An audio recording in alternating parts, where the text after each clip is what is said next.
नमस्कार दोस्तों, अज असी रीट एग्जाम तो संबंधित पंजाबी टीचिंग मैथड्स का जिहड़ा टॉपिक पढ़न जा रहे हाँ वो है सिक्ख्या सूत्र।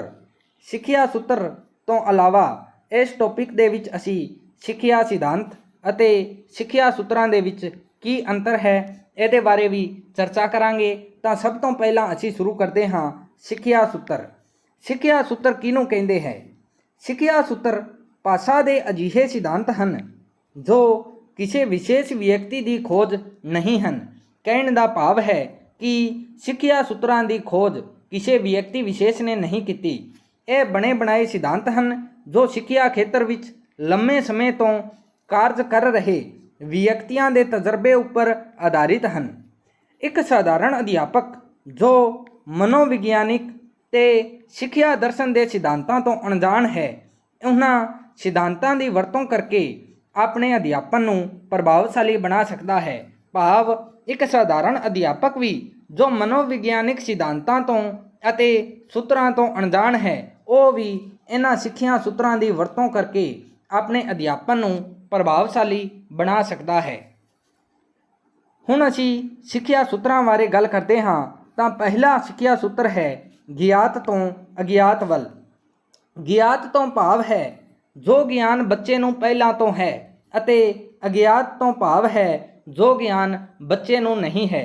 तो बच्चे नूं जो पहला तो ज्ञान है उन्हां नूं आधार बना के नवा ज्ञान देना चाहिए है। यह एक मनोविग्यानिक सच्चाई है कि बच्चा अपने पूर्व ज्ञान के आधार उत्ते ही नवे ज्ञान वल वधदा है। इसलिए अध्यापक नूं चाहिए है कि जो गल बच्चा जानता है उस नूं आधार बना के अज्ञात चीज़ों की जानकारी देवे। तो बच्चा जो पहला तो ज्ञान बच्चे नूं है उस ज्ञान नूं आधार बना के ही नवा ज्ञान देना चाहिए है, जिस नाल बच्चा रुचि नाल सीख सकता है अते वध तो वध सीखता है। इस तो अलावा ये ज्ञात तो अज्ञात का अंतर विद्यार्थियों नूं तेज अते चुस्त बनाउंदा है। दूजा सिक्खण सूत्र है सौख तो औख वल। बच्चियां नूं सब तो पहला सौखे ते सहीज रूप नाल ग्रहण करन योग तत्थां का ज्ञान कराउणा चाहिए है।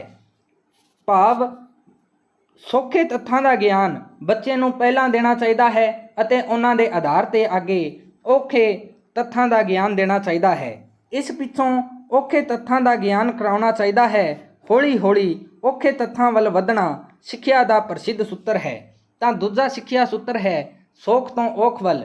बच्चे नूं पहला सौखे शब्दां का ज्ञान कराया जाए, उस दे आधार ते बाद विच औखे शब्दां का ज्ञान कराउणा चाहिए है, जिस नाल बच्चा रुचि नाल सीख सके। तीजा सिक्ख्या सूत्र है विशेष तो साधारण वल।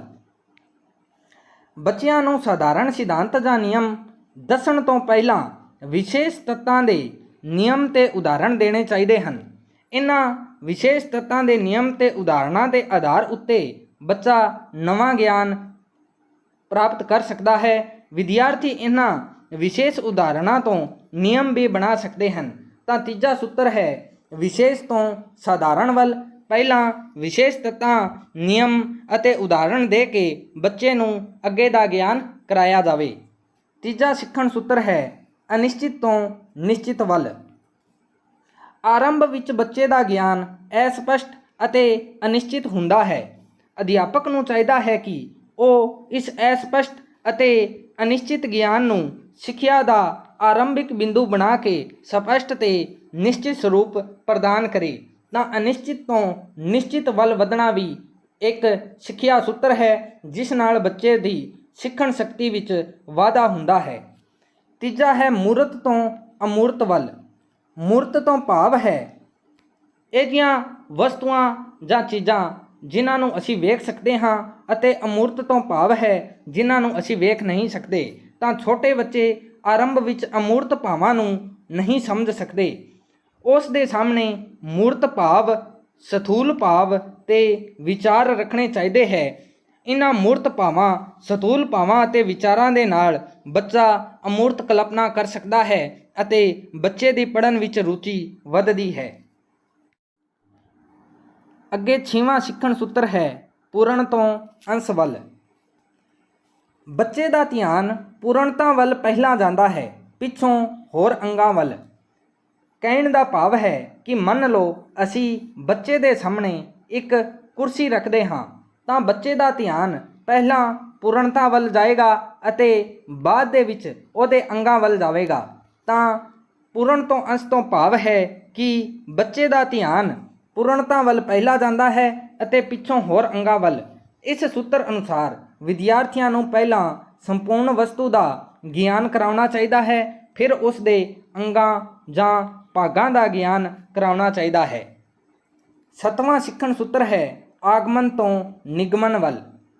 ਆਗਮਨ ਤੋਂ ਭਾਵ ਹੈ ਕਿ ਉਦਾਹਰਣ ਤੋਂ ਨਿਯਮ ਵੱਲ, ਅਤੇ ਨਿਗਮਨ ਤੋਂ ਭਾਵ ਹੈ ਕਿ ਨਿਯਮ ਤੋਂ ਉਦਾਹਰਣ ਵੱਲ। ਤਾਂ ਬੱਚਿਆਂ ਨੂੰ ਆਗਮਨ ਤੋਂ ਨਿਗਮਨ ਵੱਲ ਸਿੱਖਿਆ ਸੂਤਰ ਦੇ ਆਧਾਰ ਤੇ ਸਿੱਖਿਆ ਦੇਣੀ ਚਾਹੀਦੀ ਹੈ। ਆਗਮਨ ਵਿਧੀ ਵਿੱਚ ਅਨੇਕ ਉਦਾਹਰਣਾਂ ਦੇ ਮਾਧਿਅਮ ਨਾਲ ਸਿਧਾਂਤ ਜਾਂ ਨਿਸ਼ਕਰਸ਼ ਕੱਢੇ ਜਾਂਦੇ ਹਨ। ਤਾਂ ਬੱਚੇ ਨੂੰ ਆਗਮਨ ਤੋਂ ਨਿਗਮਨ ਵੱਲ ਸਿੱਖਿਆ ਸੂਤਰ ਦੇ ਆਧਾਰ ਤੇ ਸਿੱਖਿਆ ਦੇਣੀ ਚਾਹੀਦੀ ਹੈ। ਅੱਗੇ 8ਵਾਂ ਸਿੱਖਿਆ ਸੂਤਰ ਜਿਹੜਾ ਹੈ ਉਹ ਹੈ ਵਿਸ਼ਲੇਸ਼ਣ ਤੋਂ ਸੰਸ਼ਲੇਸ਼ਣ ਵੱਲ।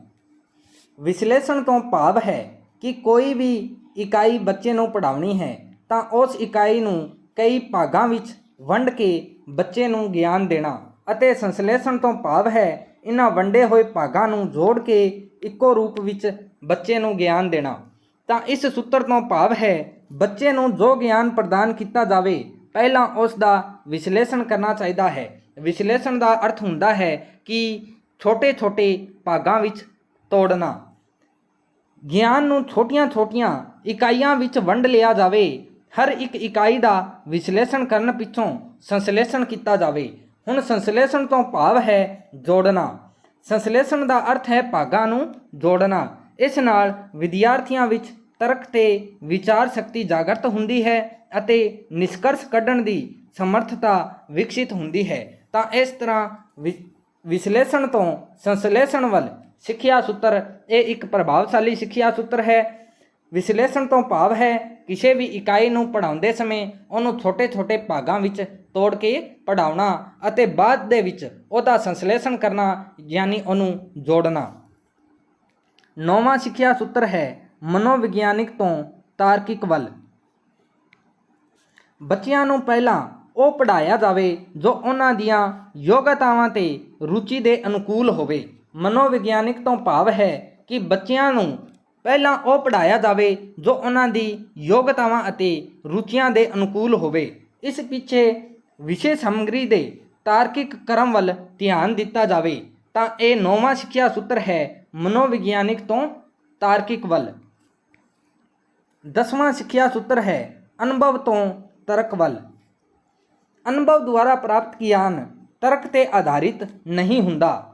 ਅਨੁਭਵ ਬਾਰੇ ਦੱਸ ਕੇ ਅਧਿਆਪਕ ਨੂੰ ਉਸ ਦਾ ਵਿਸ਼ਲੇਸ਼ਣ ਕਰਕੇ ਵਿਚਾਰ ਜਾਂ ਤਰਕ ਸ਼ਕਤੀ ਵੱਲ ਵਧਣਾ ਚਾਹੀਦਾ ਹੈ।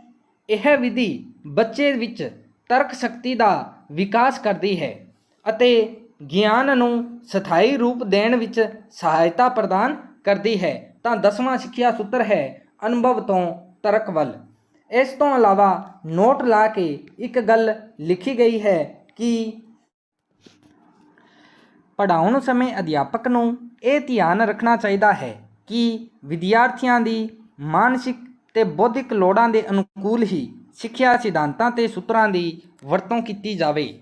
ਕਿਸੇ ਇੱਕ ਸਿਧਾਂਤ ਜਾਂ ਸੂਤਰ ਦੀ ਵਰਤੋਂ ਕਾਫੀ ਨਹੀਂ। ਕਹਿਣ ਦਾ ਭਾਵ ਹੈ ਕਿ ਵਿਦਿਆਰਥੀਆਂ ਦੀ ਮਾਨਸਿਕ ਤੇ ਬੌਧਿਕ ਲੋੜਾਂ ਦੇ ਅਨੁਕੂਲ ਇੱਕ ਤੋਂ ਵੱਧ ਸਿੱਖਿਆ ਸੂਤਰਾਂ ਦੀ ਵਰਤੋਂ ਕੀਤੀ ਜਾ ਸਕਦੀ ਹੈ। ਇਹ ਵਿਦਿਆਰਥੀਆਂ ਦੀ ਮਾਨਸਿਕ ਤੇ ਬੌਧਿਕ ਲੋੜਾਂ ਦੇ ਅਨੁਕੂਲ ਹੋਣੀ ਚਾਹੀਦੀ ਹੈ। ਹੁਣ ਅਸੀਂ ਗੱਲ ਕਰਦੇ ਹਾਂ ਸਿੱਖਿਆ ਸਿਧਾਂਤ ਅਤੇ ਸਿੱਖਿਆ ਸੂਤਰ ਵਿੱਚ ਅੰਤਰ। ਸਿੱਖਿਆ ਸਿਧਾਂਤ ਜਿਹੜੇ ਹੁੰਦੇ ਹੈ ਇਹ ਮਨੋਵਿਗਿਆਨਿਕ ਹੁੰਦੇ ਹਨ, ਜਦੋਂ ਕਿ ਸਿੱਖਿਆ ਸੂਤਰ ਮਨੋਵਿਗਿਆਨਿਕ ਨਹੀਂ ਹੁੰਦੇ। ਸਿੱਖਿਆ ਸਿਧਾਂਤ ਪਿੱਛੇ ਕਿਸੇ ਮਨੋਵਿਗਿਆਨਿਕ ਜਾਂ ਸਿੱਖਿਆ ਸ਼ਾਸਤਰੀ ਦੇ ਸਿਧਾਂਤਕ ਆਧਾਰ ਵਜੋਂ ਕਾਰਜ ਕਰ ਰਹੇ ਹੁੰਦੇ ਹਨ, ਜਦੋਂ ਕਿ ਸਿੱਖਿਆ ਸੂਤਰ ਸਿੱਖਿਆ ਦੇ ਖੇਤਰ ਵਿੱਚ ਕਾਰਜ ਕਰ ਚੁੱਕੇ ਜਾਂ ਕਰ ਰਹੇ ਅਧਿਆਪਕਾਂ ਤੇ ਮਾਹਰਾਂ ਵੱਲੋਂ ਉਹਨਾਂ ਦੇ ਤਜਰਬੇ ਦੇ ਆਧਾਰ ਤੇ ਬਣਾਏ ਗਏ ਹਨ। ਇਹ ਸਿੱਧੇ ਸਾਦੇ ਸਿੱਖਿਆ ਦੇ ਗੁਰ ਹਨ, ਕਿਸੇ ਵੀ ਸਥਿਤੀ ਤੇ ਖੇਤਰ ਵਿੱਚ ਵਰਤੇ ਜਾ ਸਕਦੇ ਹਨ। ਤਾਂ ਸਿੱਖਿਆ ਦੇ ਜਿਹੜੇ ਸਿਧਾਂਤ ਹੈ ਉਹ ਮਨੋਵਿਗਿਆਨਿਕ ਹੈ, ਜਦੋਂ ਕਿ ਸਿੱਖਿਆ ਸੂਤਰ ਮਨੋਵਿਗਿਆਨਿਕ ਨਹੀਂ ਹੈ। ਇਹਨਾਂ ਦੀ ਵਰਤੋਂ ਕਿਸੇ ਵੀ ਖੇਤਰ ਵਿੱਚ ਕੀਤੀ ਜਾ ਸਕਦੀ ਹੈ। ਸਿਧਾਂਤਾਂ ਵਿੱਚ ਪਰਿਵਰਤਨ ਕਰਨਾ ਸੰਭਵ ਹੁੰਦਾ ਹੈ, ਪਰੰਤੂ ਜਿਹੜੇ ਸੂਤਰ ਹੈ ਇਹਨਾਂ ਦੇ ਵਿੱਚ ਪਰਿਵਰਤਨ ਦੀ ਕੋਈ ਗੁੰਜਾਇਸ਼ ਨਹੀਂ ਹੁੰਦੀ। ਸਿਧਾਂਤ ਮਨੋਵਿਗਿਆਨਿਕ ਹੁੰਦੇ ਹਨ, ਇਹਨਾਂ ਦੇ ਵਿੱਚ ਪਰਿਵਰਤਨ ਕਰਨਾ ਵੀ ਸੰਭਵ ਹੈ, ਜਦੋਂ ਕਿ ਸੂਤਰ ਜਿਹੜੇ ਹੈ ਉਹ ਮਨੋਵਿਗਿਆਨਿਕ ਹੈ ਅਤੇ ਇਹਨਾਂ ਦੇ ਵਿੱਚ ਪਰਿਵਰਤਨ ਦੀ ਗੁੰਜਾਇਸ਼ ਨਹੀਂ ਹੁੰਦੀ। ਸਿਧਾਂਤਾਂ ਦੇ ਵਿੱਚ ਪਰਿਸਥਿਤੀਆਂ ਤੋਂ ਪ੍ਰਭਾਵਿਤ ਹੁੰਦੇ ਹਨ। ਸਿਧਾਂਤ ਜਿਹੜੇ ਹੈ ਉਹ ਪਰਿਸਥਿਤੀਆਂ ਤੋਂ ਪ੍ਰਭਾਵਿਤ ਹੁੰਦੇ ਹੈ ਅਤੇ ਸਿੱਖਣ ਸੂਤਰ ਪਰਿਸਥਿਤੀਆਂ ਤੋਂ ਪ੍ਰਭਾਵਿਤ ਨਹੀਂ ਹੁੰਦੇ। ਤਾਂ ਇਹ ਸੀ ਸਿੱਖਣ ਸੂਤਰਾਂ ਅਤੇ ਸਿੱਖਣ ਸਿਧਾਂਤਾਂ ਦੇ ਵਿੱਚ ਅੰਤਰ। ਤਾਂ ਇਹ ਸੀ ਸਾਡਾ ਅੱਜ ਦਾ ਵੀਡੀਓ। ਉਮੀਦ ਕਰਦੇ ਹਾਂ ਤੁਹਾਨੂੰ ਇਹ ਵੀਡੀਓ ਪਸੰਦ ਆਇਆ ਹੋਵੇਗਾ। ਜੇ ਵੀਡੀਓ ਤੁਹਾਨੂੰ ਪਸੰਦ ਆਇਆ ਹੋਵੇ ਤਾਂ ਵੀਡੀਓ ਨੂੰ ਵੱਧ ਤੋਂ ਵੱਧ ਲਾਈਕ ਕਰੋ, ਸ਼ੇਅਰ ਕਰੋ ਅਤੇ ਸਾਡੇ YouTube channel exam helper A to Z ਨੂੰ ਸਬਸਕ੍ਰਾਈਬ ਕਰੋ। ਧੰਨਵਾਦ।